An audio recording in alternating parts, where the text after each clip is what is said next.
Right. Okay. Today's class is going to be recorded on Zoom through a recording. Where were we from last time? We were talking about contingency table. Basically, remember we were talking about whether two variables, okay, are independent or not, right? So, but then we have this Simpson's paradox. So remember what we were talking about. So basically, we have the two kinds of stones in the kidney that are the symptoms, and then we have the two treatments. So these are the uh, basically two kinds of stones. They are the like the realization of the disease, and then the two treatments. They are the basically. The variable regarding the treatment that we have two realizations. So usually you would want to utilize the contingency table to check whether they are independent or not. Okay, but here what this paradox is saying that's a little bit different in the sense that instead of one number here we have two numbers. We have the successfully treated accounts over the total number of patients in the group. Okay, so you can see, as we discussed from last time, that okay, the one in red, they are the higher success rates comparing treatment A with treatment B. However, if you are just combining all these patients, okay, we see that okay, uh, treatment A there are 350 patients in total, and the same with the treatment B. However, the accumulated uh, successful treatment here has higher percentage, okay, and higher counter in treatment B, which is kind of like counterintuitive. And we discussed the reason that, okay, what we see here is that the numbers actually, the averages, okay, so we have a 93, which is high. However, the count 81 over 87, that's actually both small counts comparing to this proportion of 192 out of 263. So that's basically the reason here in terms of the numbers. Okay, so we are gonna actually leaning towards that 70% in terms of averaging.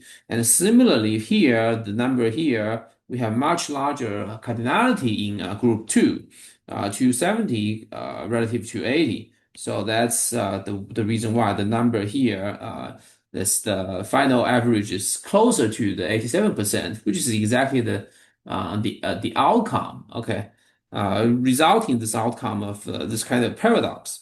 But then, just to quickly summarize that group 2 and 3, they are have too large population, okay, or cardinality. So in this sense, you can say, in fact, the treatments they are actually what they are actually dependent, highly dependent on the different kinds of stones that you see. So this basically, if you're thinking about the data here, for treatment B, it's mostly okay uh, focusing on the patients with smaller stones. Okay, so in terms of smaller stones, this division is like what? It's like 80 versus like 270. Okay, so if we count the total, that's what this is. The total here. Let me put it in black. So the total here is what is 357, and we have a success rate of 315, something like that. And then in terms of the large stones, we have 343, and 192 plus 55 is 247, something like that. Okay. So now we can see overall the proportion, okay, of large stone, small stone versus large stone, that's roughly like one on one. Okay, so the proportion is pretty much similar. And when you think about the treatments, okay, treatment A and treatment B, they both target at 350 patients. So roughly speaking, if you're thinking that okay, the treatment and uh, the the disease type they are independent, then essentially what you have what you have this it's going to be roughly one half of the total population. That's going to be roughly one half of the total population. And this is also sort of one half of the total population, slightly larger, because it's slightly less than uh, 50% of the population. Then essentially the entries like T11, T12, T21, and T22, they're going to roughly be what? They're going to roughly be like one fourth, okay, a quarter of the original data, okay, of the total number of patients. But now, indeed, you will see that these are highly not the case. Okay, so group two and group three have um, the majority of the patients, while group one and four, they have much smaller population. So this is highly dependent data, which we can notice, right, by using the continuity table. Okay. So this is actually not a complicated calculation that we can. I probably will assign you a homework to play with this about the dependence. Okay, so it's highly dependent, right? So this dependence is the main reason that we have this kind of paradox. Okay, all right.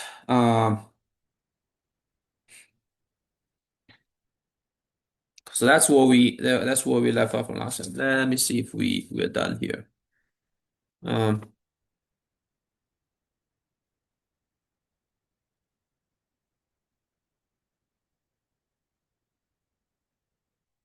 Yeah, treatment A here indeed is treatment A is usually applied to the large stone, so which is the group three that we just see. Okay, and treatment B is often used to treat the smaller stone individuals, which is group two. Okay, the first row, second column.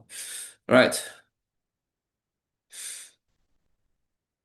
Okay, so that's it. Okay.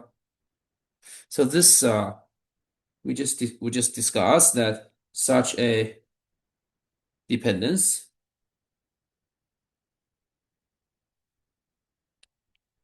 may cause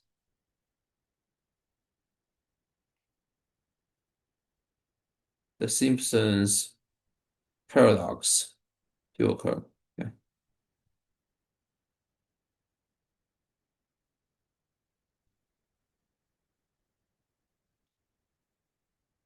So basically, of course, you would want your uh, patient groups, okay, to be sort of independent um, regarding the treatments and uh, uh, the type of disease, okay, the types of disease.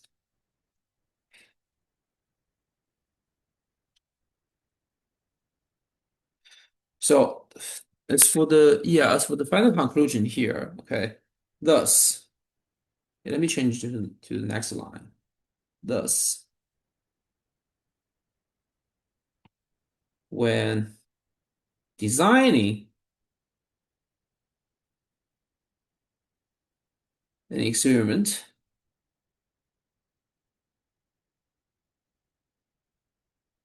we often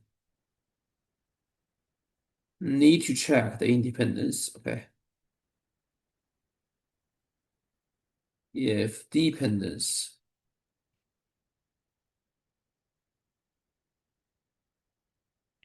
inside of the variables,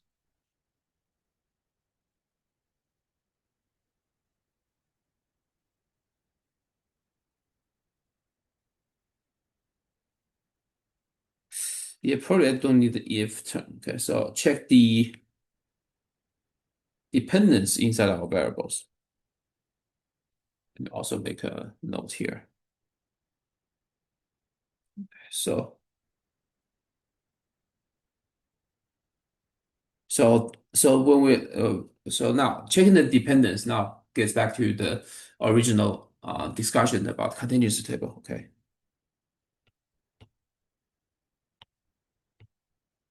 this is why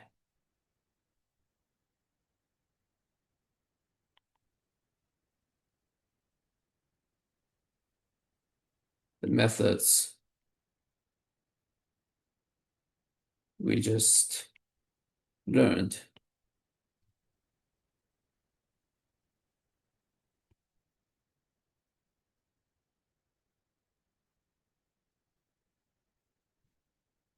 in analyzing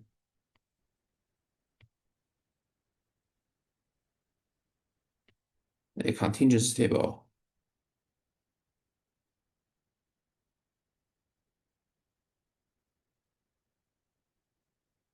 is very helpful. Okay. So indeed, basically, where we have different, let's say two random variables with different realizations, we can set up a table and perform this kind of dependence analysis, whether the variables are independent or not. Right. So now, let's see. The next topic is analyzing. Okay. So this is the um, approximation of density function. Okay. So earlier we had what? So basically, we utilized the data, okay, to approximate the CDF, okay, the cumulative density function, distribution function. Here, now we are looking at the PDF, okay, density functions for continuous random variables. So, add a page.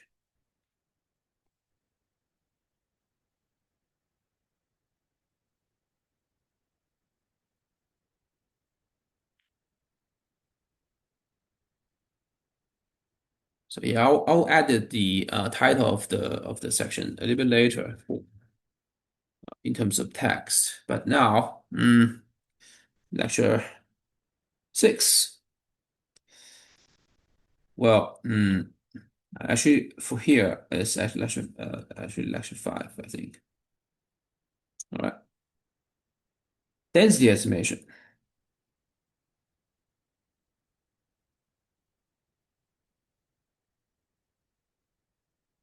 So we begin with histogram,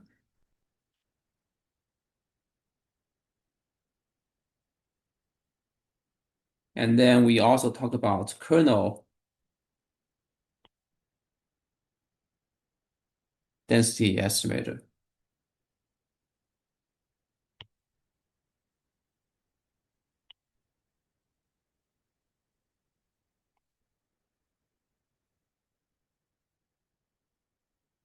So basically, when we talk about machine learning, we have seen kernel methods, right? So that kernel is the same term here, although the usage is a little bit different. Okay. So, well, this section actually relates back to our purple book. Okay, so this is the all of non-parametric statistics. Okay, so the purple book. Okay, so what's the density estimation? Density estimation is the problem of reconstructing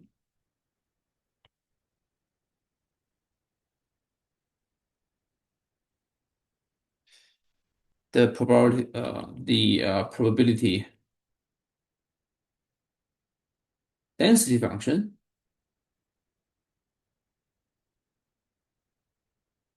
PDF, using a set of given data points, okay, given observations, okay.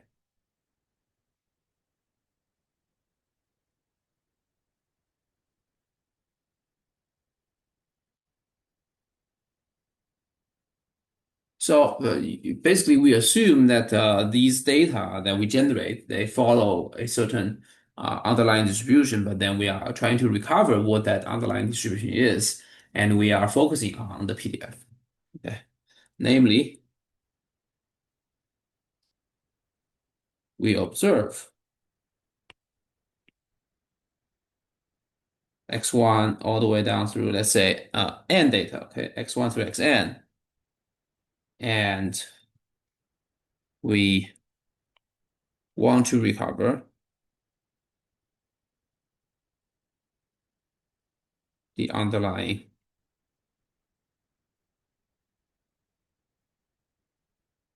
PDF generated data.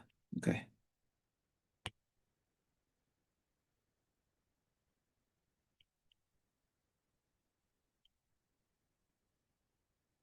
Observation. Okay.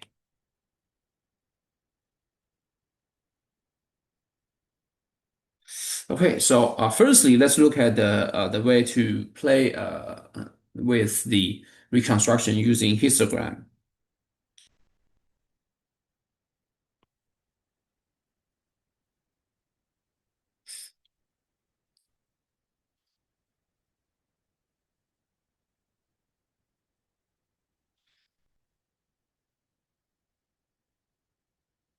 So density estimation,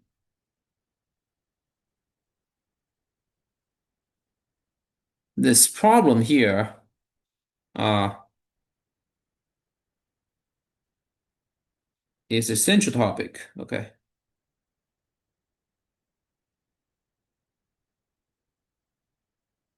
in statistical research.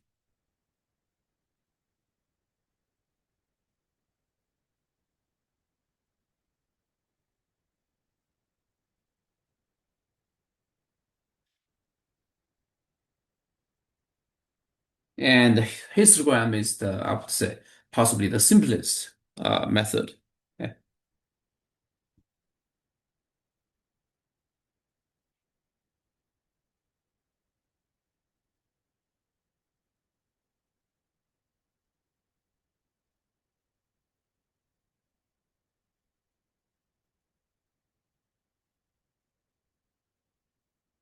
But just recall, what are we trying to do? So remember when we were constructing the empirical distribution function, okay, approximating CDF.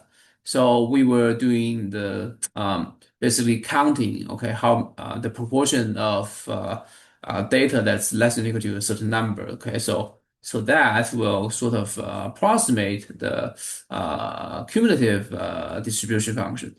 But now remember that PDF is actually the derivative, okay, the derivative of CDF. So we need also do this kind of counting procedure, but we need to be really careful.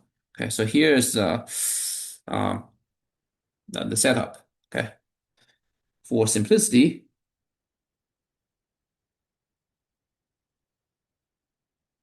let's assume that our random variable is between 0 and 1. Okay, so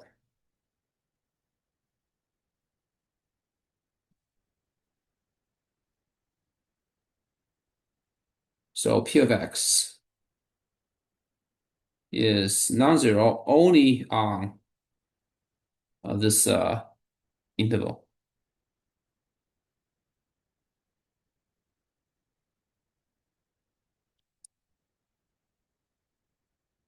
Also assume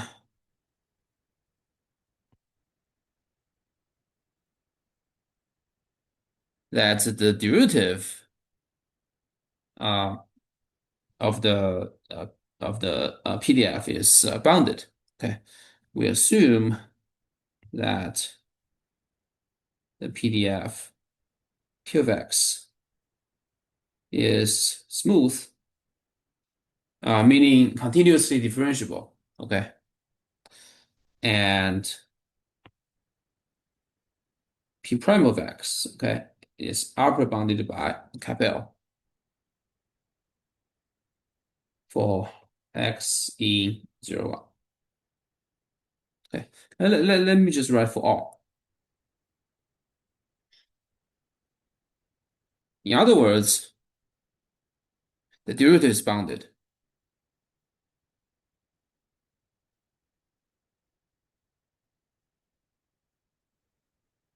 So it will be utilized a bit later, this assumption. Okay, so now what do we do in this histogram approach? So the histogram is to partition the set, uh, the interval into uh, m equal pieces. Okay,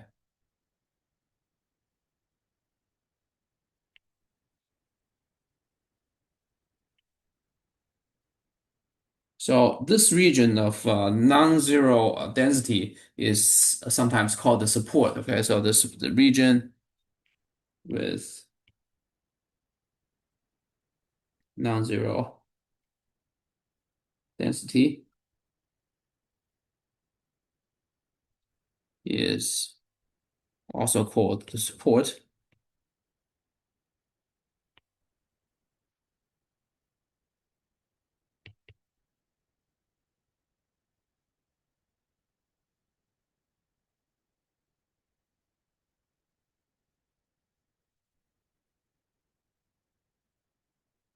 Of a density function.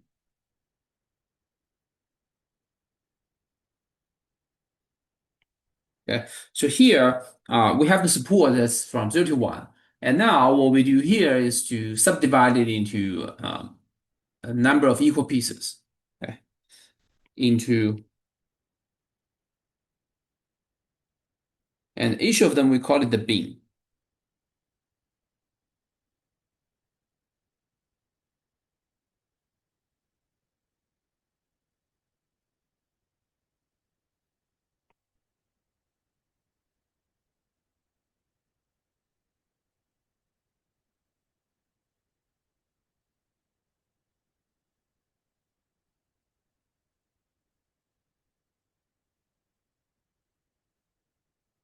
So basically, for this equal width um, subintervals, we're going to count the number of data points lying within that subinterval. So each subinterval is going to be called a bin right here. Okay.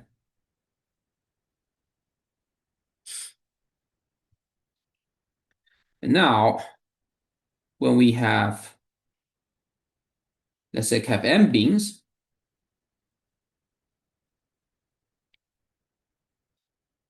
we have a partition.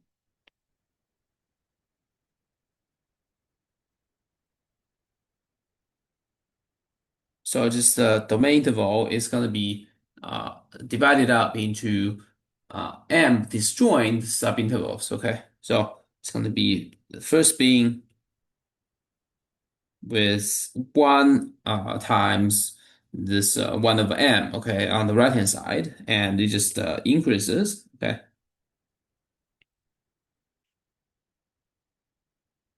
now we have 2 of m on the right hand side, all the way down. The second last. Okay. It's going to be m over m minus 2 over m minus 1 over m, which is m minus 1 copies of the fraction. Finally, we have the last one, okay, which is m minus 1 over m up to 1. Okay, so now we include the right hand point. So these are m subintervals of the same length, okay, 1 over m. Right? In this case,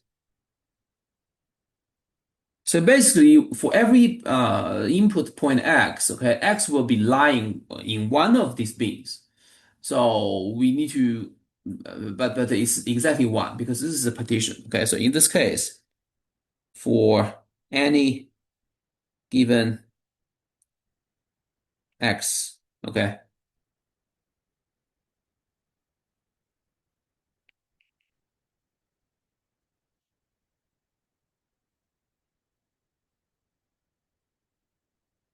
x lies in B sub L. Okay,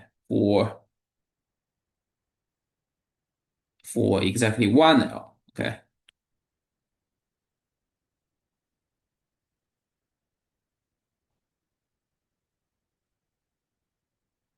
all right. L is between one all the way down to n. So for every x, we are trying to approximate, well, we're trying to approximate the density function, okay, P of x. But now what we do here is we locate uh, the point x and within which bin your x lies. So that's identification of L. Then here is going to be the approximation, okay? The density estimator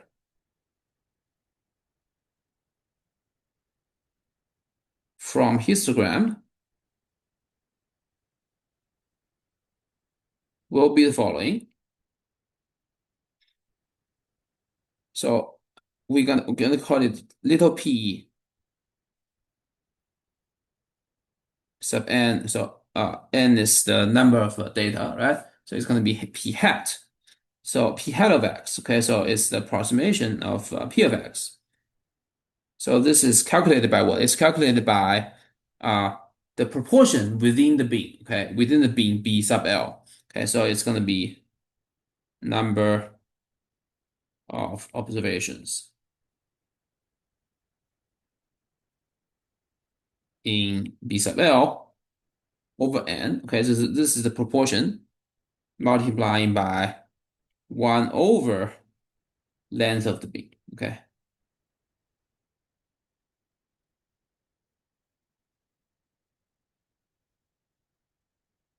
And so 1 over the length of beam. So this is the reciprocal of the length of the beam. So which is what? Which is the number of beams there are. Okay. So that's actually multiplying m. So this is essentially what? This is essentially m over a little n, and then I'm just counting the observations. So that thing is what we have seen from before, right? But basically just you're just trying to identify for each random variable to observation. You want to see whether this lies within my L bin or not. Okay, so this is the indicator and I from 1 through n. Okay, so that's what we have this kind of idea have seen from before. Yeah, let me just change it to identity. Just tab back. Okay, so this is indicator. Okay.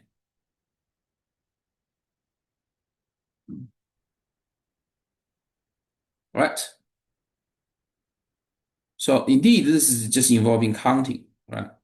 As an approximation there.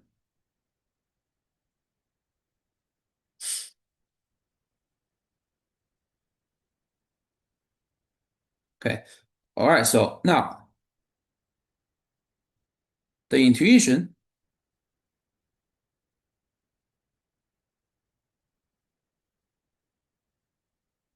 of this density approximate estimation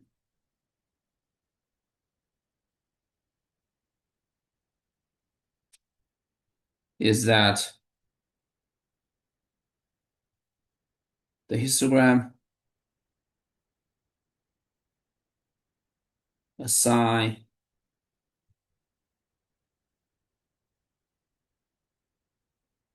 equal density value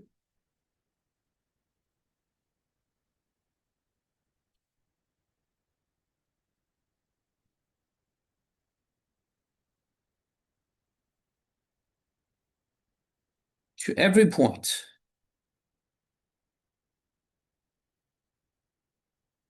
within the beam.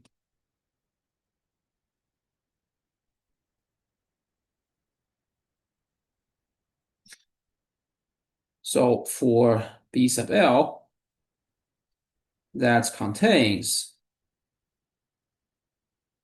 my input X, okay?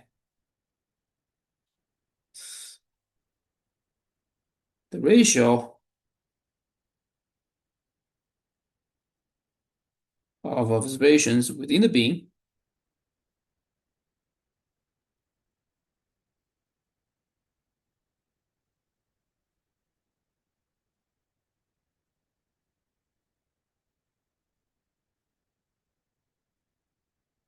is the ratio right here, okay? So that's basically 1 over n times counting how many are in the beam, right? So the ratio here, okay, is sort of like the proportion of uh, how many data points, okay, essentially would lie within this beam if you have a huge number of samples. Okay, so this is a sort of the approximation. Okay,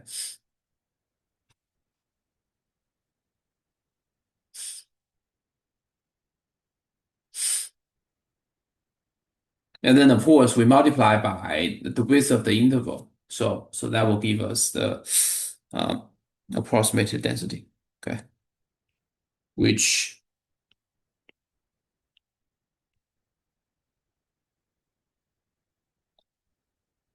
should equal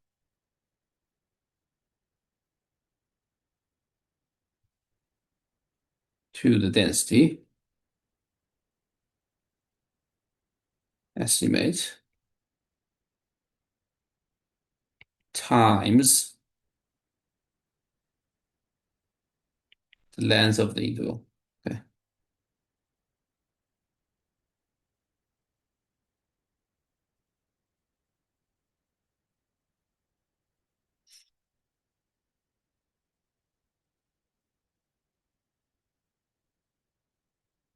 So basically here, so this is the likelihood of um, probability multiplying by the tiny little width dx. Okay, so this that's gonna be the proportion of data within your interval. Okay, and then so that denominator here, okay, is the length of the beam is at dx. So multiplying these essentially would be the proportion of um, the observations within your beam. Okay, so that's the proportion. So that's the idea right here, intuitively speaking. But of course, mathematically speaking, let's see. So this indeed relates to the first calculus one material that we have seen from before. Okay, so let's look at the bias of this estimation. Okay,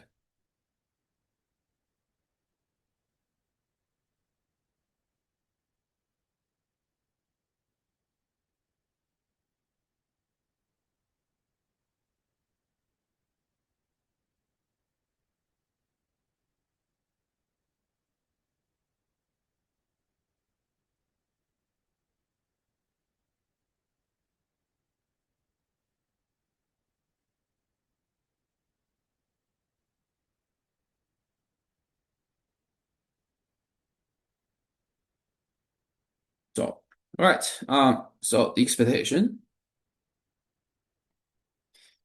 of my p hat.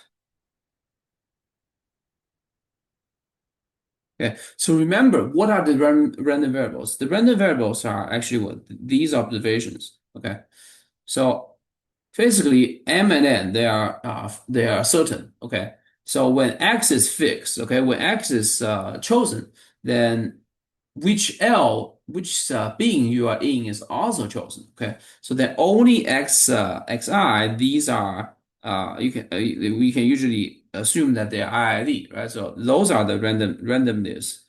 Uh, those are where the randomness come from.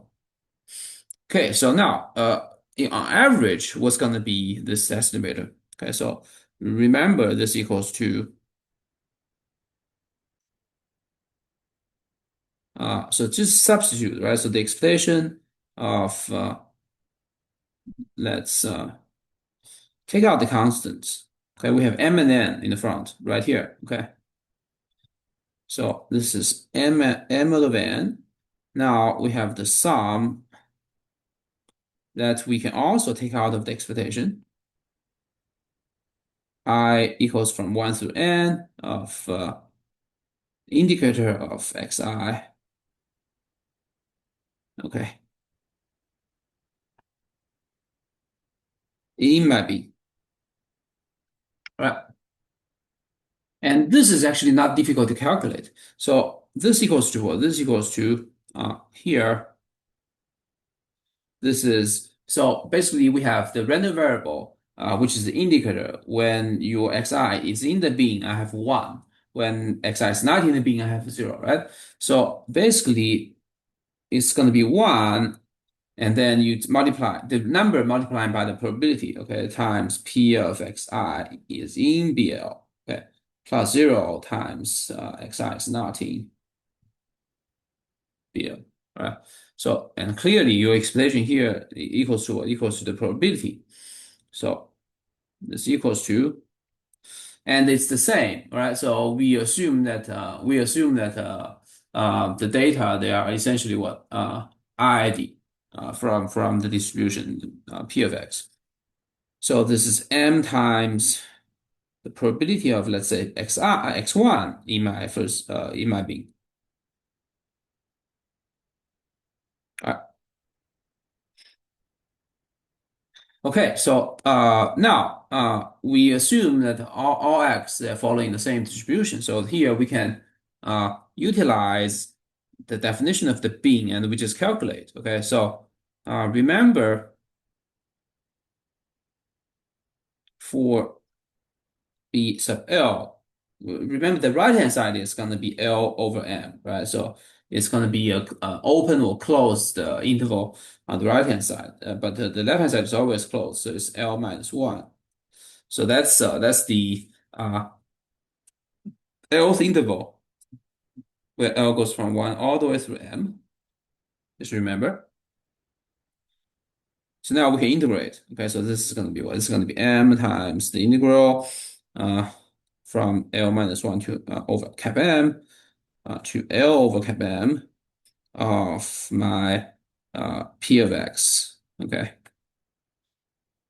dx. Let me change to another letter. So I have an x already, so let me choose a t. Yeah, let me just choose a t, dt. Okay, so just integrating the density function from within the subinterval BL, okay, the bin. And of course, this equals to, suppose that we have an antiderivative which is cap f, okay, that we that of course it's always exists. Okay, so it's going to be cap L, cap f of L over cap M minus cap f of L minus 1 over M. Okay, so f is the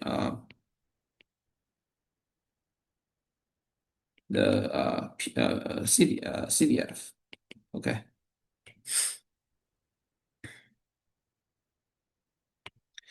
All right. So now you can see that where this m should go. Okay, so remember it's going to relate to p of a certain value. So we have the change in input, which is 1 of m for these two input points. Okay, so then this is sort of like the slope form for that's going to be approximating the derivative. Okay, so it's gonna be f of L over m minus f of L minus 1 over m. So the change in input is 1 of m, indeed. So it's gonna be division of L over m minus L minus 1 over m. Okay, so that's this is the slope of the secant, right, going through the two endpoints of the bin, right? So, and of course, if your m is large, then it's approximately the derivative of either endpoints. But here, we can utilize the mean value theorem. Okay, so this equals to p prime, excuse me, p. So f, the derivative of f is the PDF, which is p. Okay, p of let's call it x star for some x star within the interval. Okay, from L minus one over m to L of n. Okay, so this is the mean value theorem.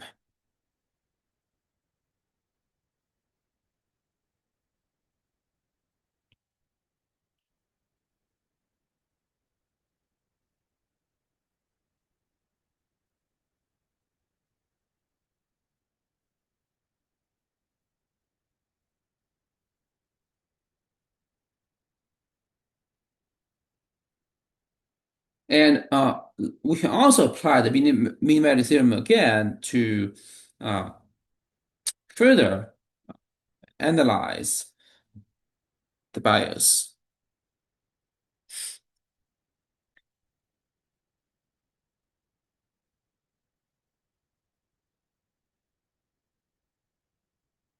So by mean value theorem again. So why is that? So remember, we use this to approximate what? To approximate p of x. But here we get to the PDF evaluated some x star, which is what? Which is another point within the same beam. Okay, so originally we have x in the beam, but now we have x star in the beam. But they're in the same beam. However, they could differ. Okay, it could differ at most by one of n. So here we want to utilize the mean value theorem again. Okay. So by mean value theorem again, there exists some x double star between x and x star. So here they may be the same. One of them may be larger than the other. But here we have the x double star to be in between. But we cannot really decide which one is largest to write as an interval. Okay, so we just write it like in words, such that we have p of x star minus p of x over x star minus x is p prime of x double star. All right, so this is the way that we sort of approximate the bias. Okay, so that's the bias. So so what we are trying to approximate is p of x, but the mean of our estimator is p of x star. That from previous line. Okay, so thus the bias, which is the mean minus the true minus the underlying parameter that we are estimating. Okay, bias of p hat, okay, equals to the mean of my estimator minus the true underlying function. Okay, so here from earlier is p star, p of x star. Now the difference is what? The difference is from the line right above we have p prime x x double star. Excuse me, multiplying by x star minus x. Okay. So now we see why we have the bound for the derivative, okay, of the CDF. So that's going to be a bound that's uniform. And then we also have the bound for the change in input here because we know they're both within the same bin, okay? So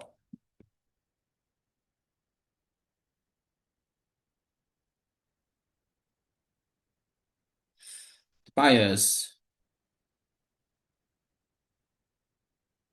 has that the absolute value of the bias is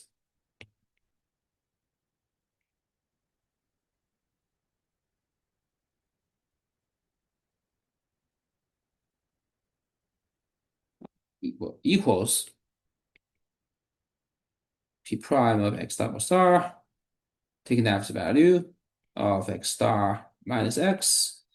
So the derivative is bounded by cap L. Here we have the length of the beam is 1 of m. Okay, so that's definitely going to be an upper bound for the difference. So this is L over cap m. Okay, so let's call this equation 5.1.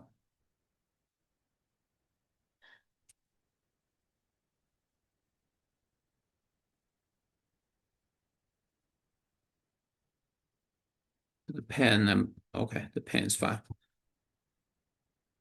All right, so that tells you what it tells you. Okay, L is not changeable because it's a parameter for the property of our PDF function.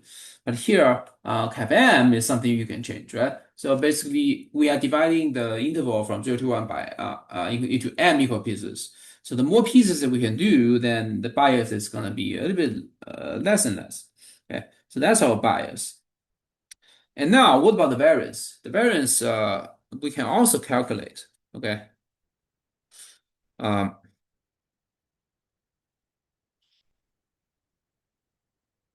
So yeah, let me also get a discussion right here. So note that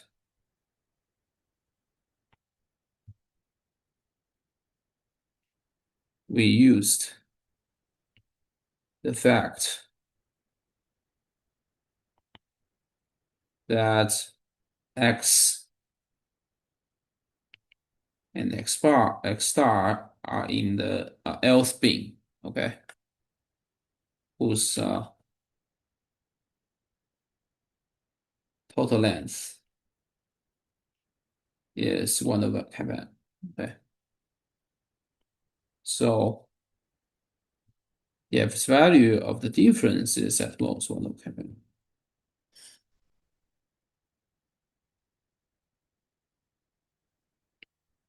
Equation 5.1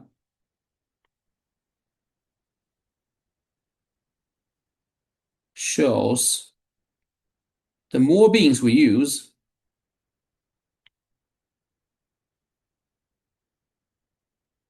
the less the less the bias. Okay,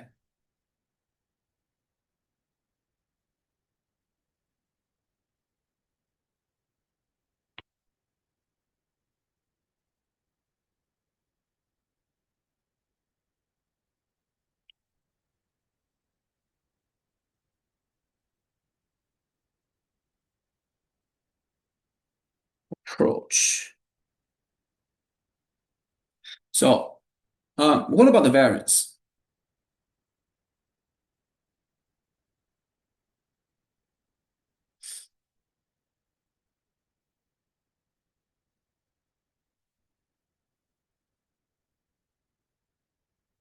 So the variance is going to be highly similar. Okay, so the variance of p hat.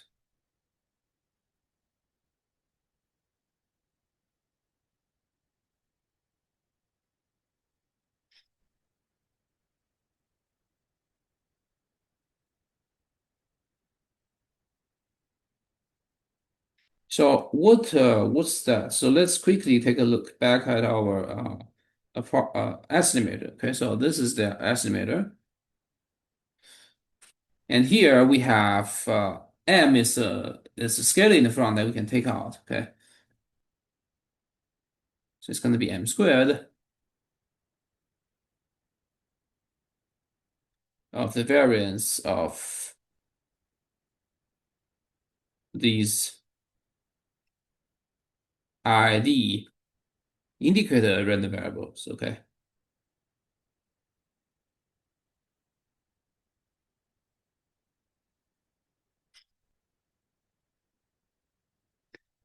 All right.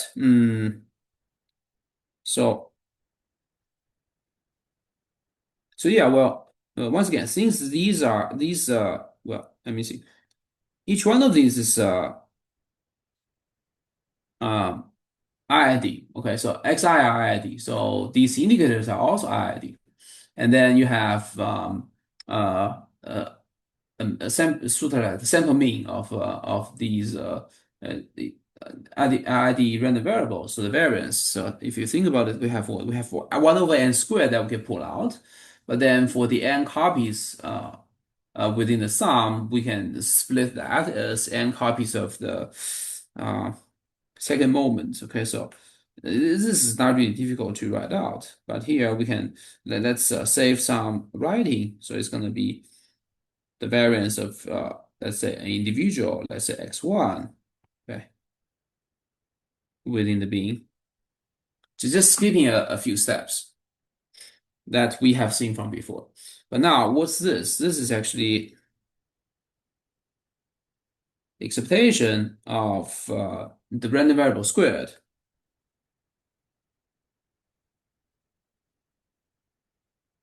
minus the mean squared, right? So that's the variance. But what's that? So that's the same as the indicator itself, right? Because when it's zero, zero squared is zero. When the indicator is one, the square is also one. Okay, so that's the same thing from before. Okay, so essentially you have m squared over n times now that's just going to be the expectation we had what p of x star from before. Okay, so p of x star minus p of x star squared. Yeah, let me use a bracket. Okay.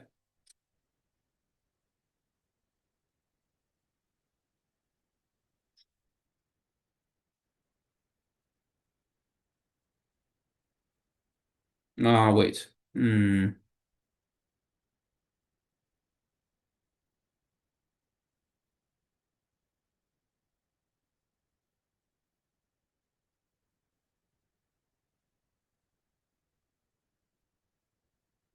Uh,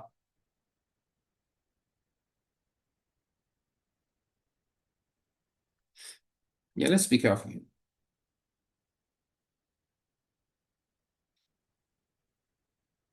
It's p of so that's p of x1 in the being, and that's the same here. So it's gonna be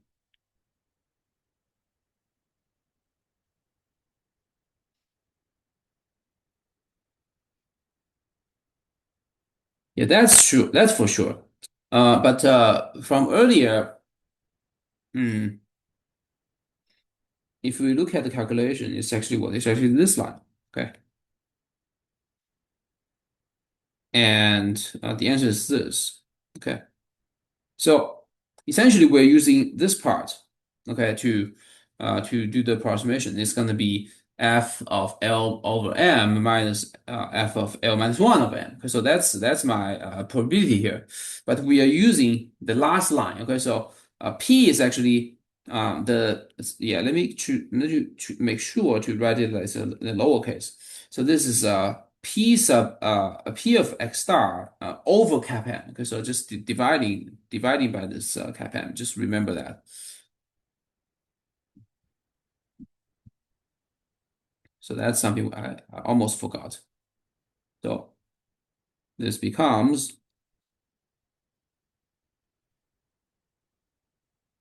m squared over little n of so this is p x star over cap m minus p squared of x star over m squared. Okay, just make sure to get it right.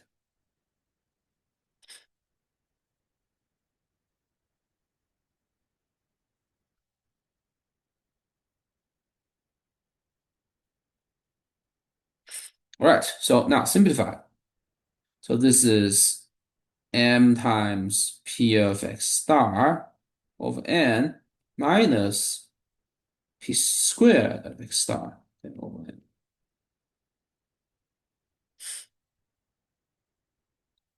So now what do we see here? We see that, okay, uh, unlike the bias, when m gets larger and larger, this thing actually increases, okay? And this thing actually stays constant. So it's really up to the sample size. Okay, if n is large, then p squared over n is going to be relatively not that large. All right,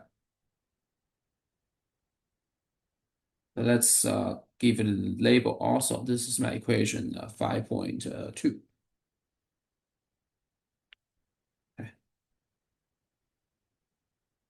So this is pretty interesting that the bias gets smaller and smaller when m gets larger and larger. However, the variance is actually getting large.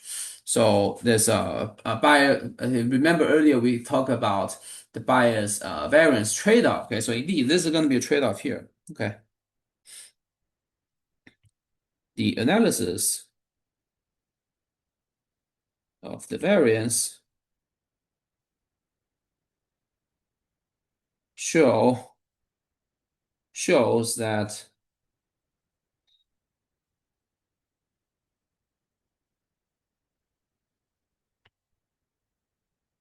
the more beans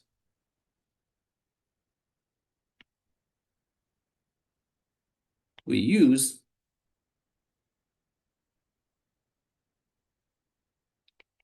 the higher the variance is. Okay.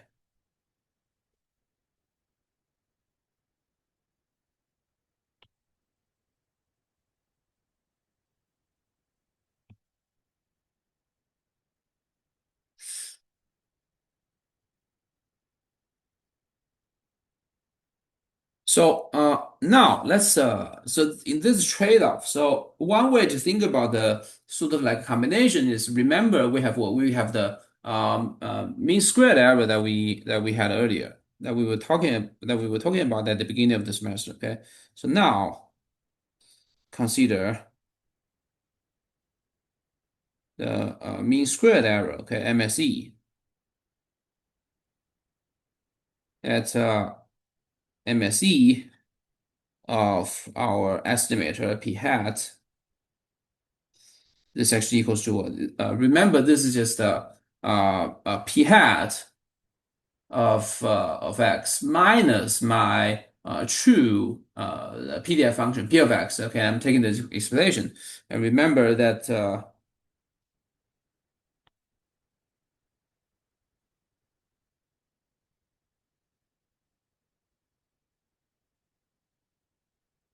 this actually equals to, remember, it's going to be the bias squared of my estimator plus the variance. Okay, so we can combine certain equations from above. So we have 5.2 and 5.1 from above. So this equals to, so the bias is what? The bias is uh, upper bounded by L over M. Now everything is squared. Okay. So bias earlier is upper bounded by L over M. Okay. So now it's squared. And now for the variance, we have M times P of X star over little n, whole thing minus P squared of X star over and also. So yeah, let me just make sure. So I'm pretty sure that I have p minus p squared, but it looks like okay, yeah, well, it's fine. Okay, so notice this part is where when I increase m, the fraction will be less. Okay, but this part will grow. So this is a kind of like what is this is kind of like a function. In a sense, you can say it's hyperbolic, but basically you have this kind of compensation that you want to do that this function here, this is actually a convex function that you can minimize. Okay, so there is indeed the minimizer. So this is the equation 5.3.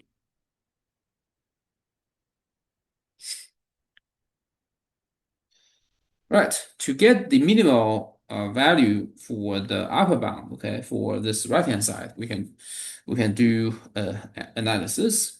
Okay.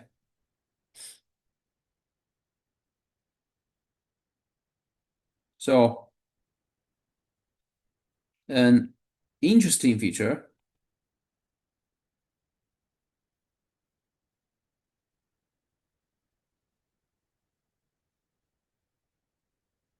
of histogram approach is that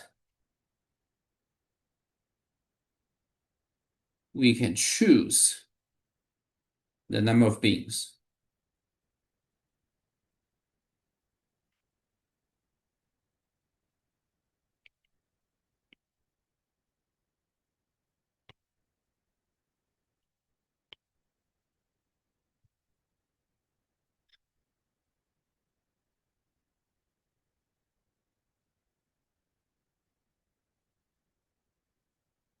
So here, a few terms before we move, get on to the minimizer of the equation 3.5, 5.3. So when m is too large, what would happen?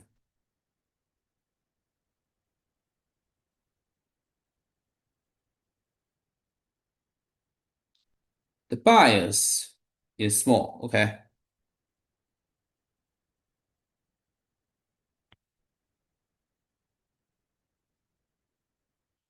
While the variance will be large, large.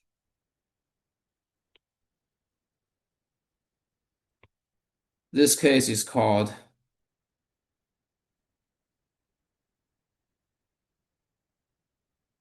undersmoothing.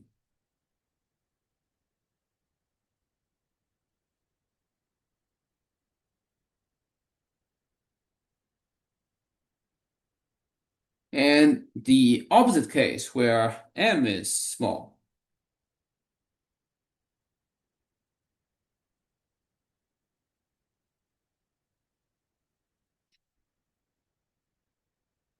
the bias will be large,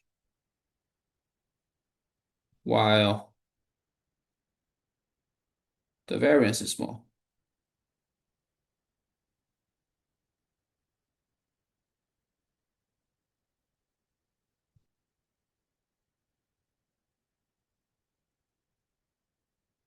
This case is called oversmoothing.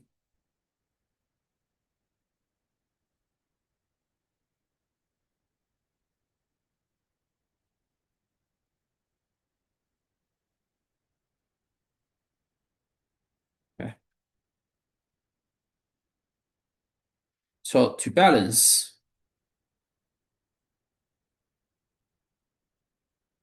the bias and variance, we choose CAPM that minimizes my mean squared variance. Okay.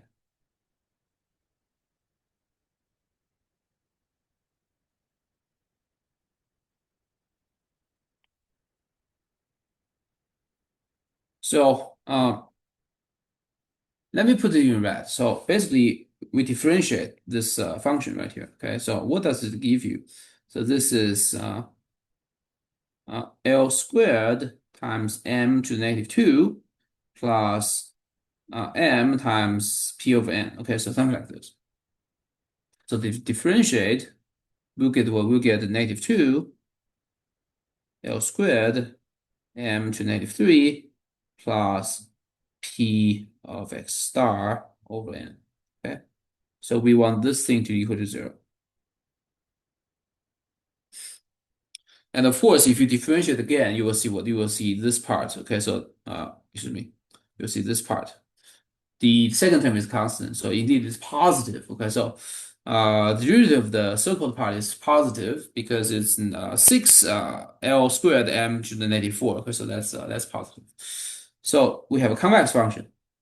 So when derivative is zero, you will have we have optimum, okay, minimum.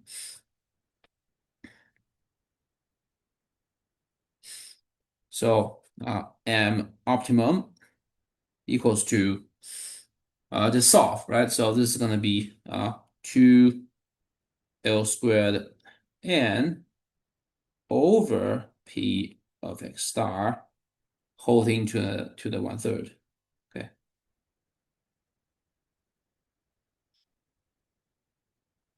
So this is my equation 5.4.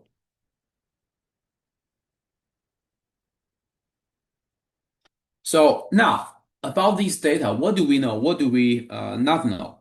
So L is a bound for the derivative, okay, which is usually not known. P of x star, well, this is not really known when x is any number. So when x is a number, x star relies on what? Relies on uh, the interval. Okay, so basically x star is a point within the bin that uh, satisfies that means the mean value theorem. So that's also belong to M. So well, this is these are something that are not realistic, okay, for you to choose the optimal M. But what do you know here? You know that M is proportional to n to the one third. Okay, so that's something you know that you should increase. Okay, when your data size increases. Okay, so that's what we need to discuss right here. Okay, although in practice,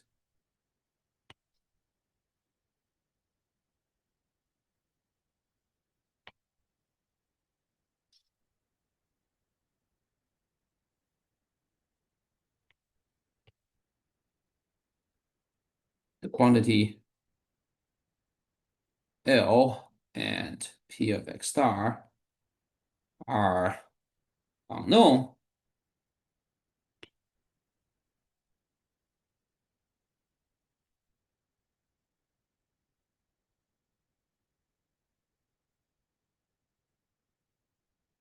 so we cannot choose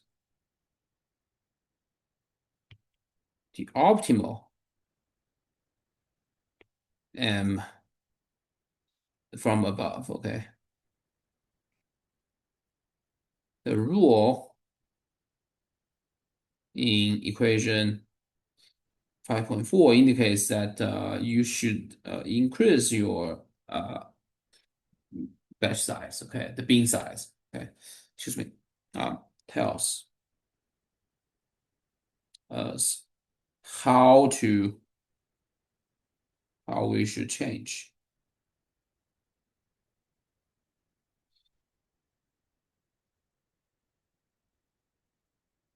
the number of bins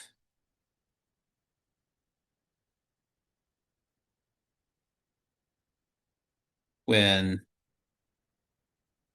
sample size gets large. Okay.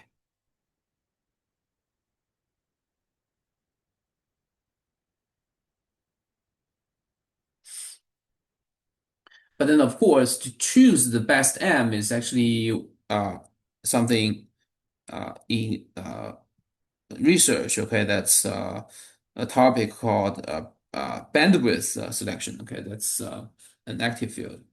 Okay, practical rule of selecting M is related to bandwidth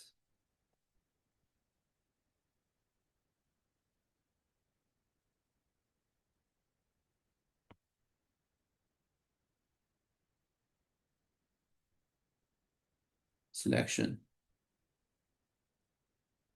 in statistics research. Okay.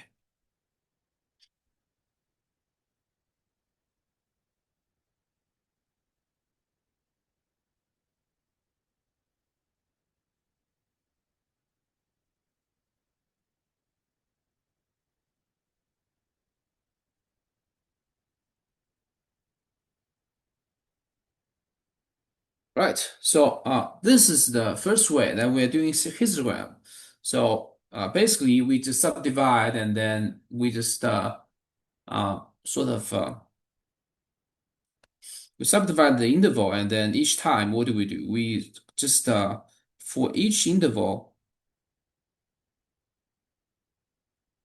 we essentially count the proportion. Okay.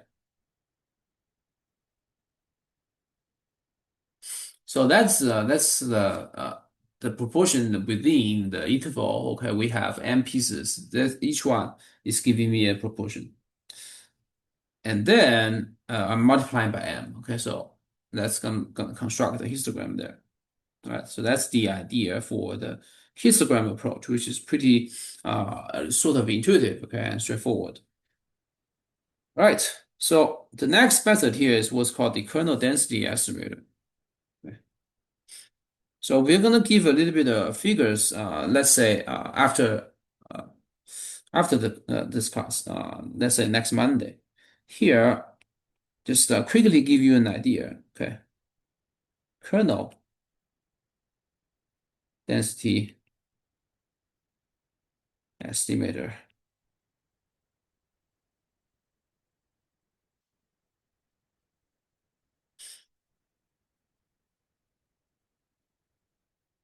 So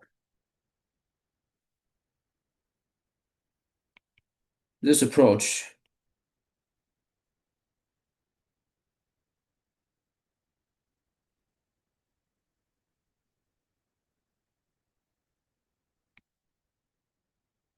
KDE,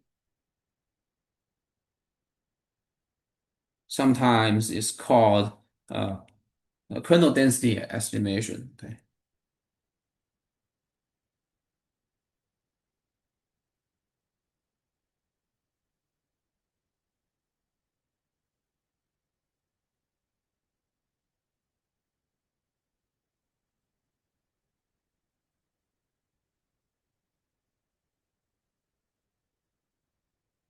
So this is, I would say, the most famous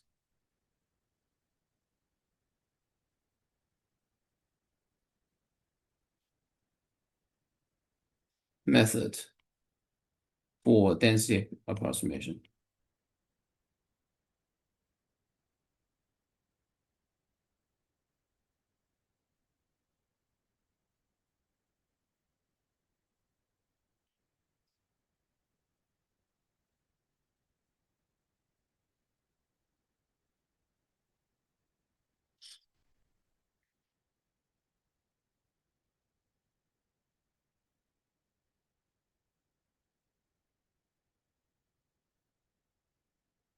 So sometimes you'll be given a histogram like this. Okay.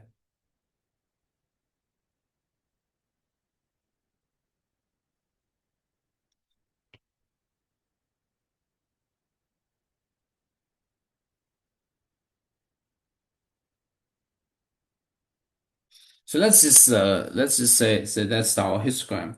So one of the kernels that's going to be utilized, okay, to estimate this is something uh estimation like this. Okay. So it's going to be a relatively smooth function. Okay. Uh so the black one is a histogram, and here the red one, we just need to make sure that it's indeed the density function that integrates one and has some nice properties. Okay, so that's our KDE. So that's the rough idea. Okay, so later I'm gonna replace this by a nicer figure. But now let's formally define a KDE.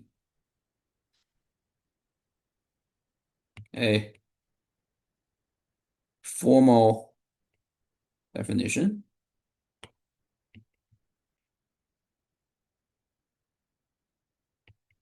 of the kernel density estimator is a function p hat sub n of x, which is 1 over n times h times I going from 1 through n of the sum, we have not uh, the indicator function anymore. Okay, it's just going to be a kernel function evaluated at xi minus x whole thing over h. Okay, so you can see here, everything is pretty much similar. So that's sort of replacing my indicator function. But then we have a hyperparameter h. Okay, so earlier we had a hyperparameter m as the number of the beans, right? So this is so you can say this is a generalization, but what's a little bit different here is that the kernel functions we have many choices, and sometimes they have nice behavior, so that it will be uh, like smoother in a sense, okay, for the establishment of the equations, mathematically speaking. So that's what we call equation 5.5. So here. K, so yeah, it's a cap K. So K of X is called a kernel, the kernel function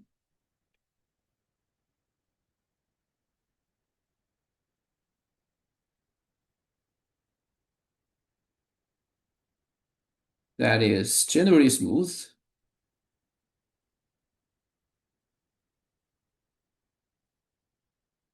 symmetric.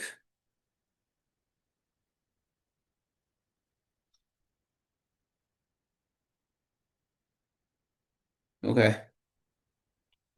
For example, we have the Gaussian density function, okay, such as a Gaussian.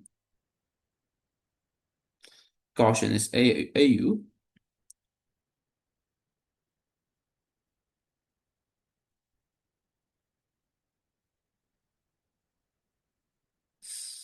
and H positive is called the smoothing bandwidth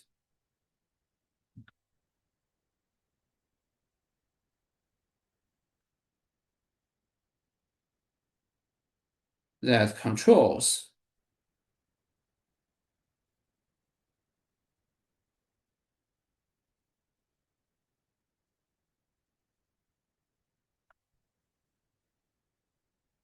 the amount of smoothing. Okay.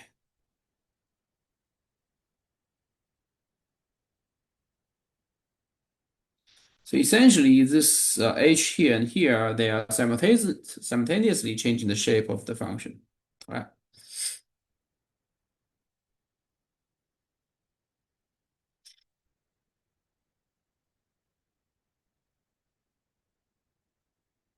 Basically,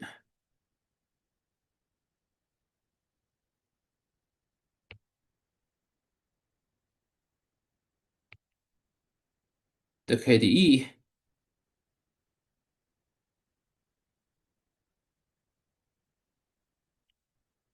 smoothes, well, if we use it as a verb, okay, just making the object smooth. Okay, smoothes each data xi into a small density function,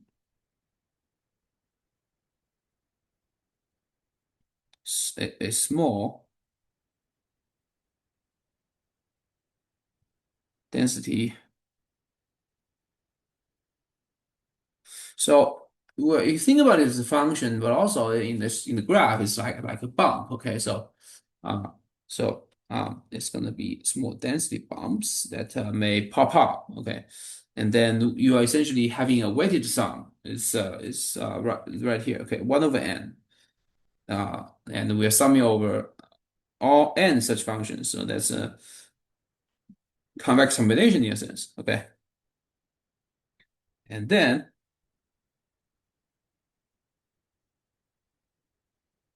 Sum all up. Okay. Sum all these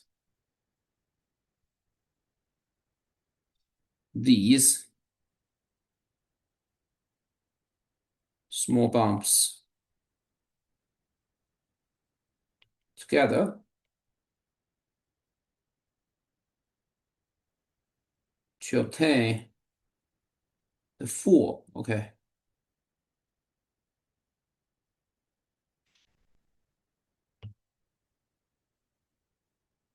which is the final density estimation.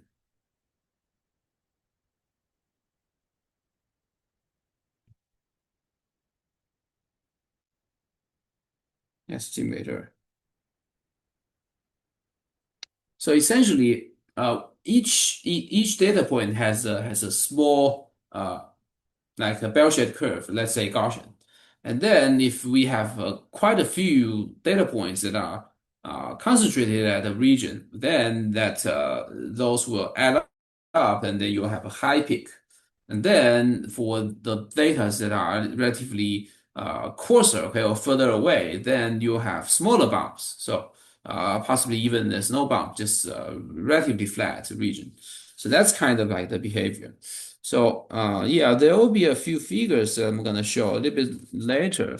And then we also will talk about several examples of kernels, and we also will gonna analyze the bias and variances, okay, of doing this kind of a kernel density estimation. So yeah, well, let's continue this discussion next week, okay, when we get back.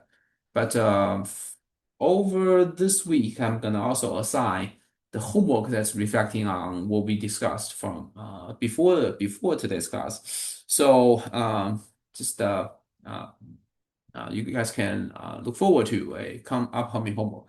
All right, so that's pretty much it for today. And let me start the recording and see you guys next Monday.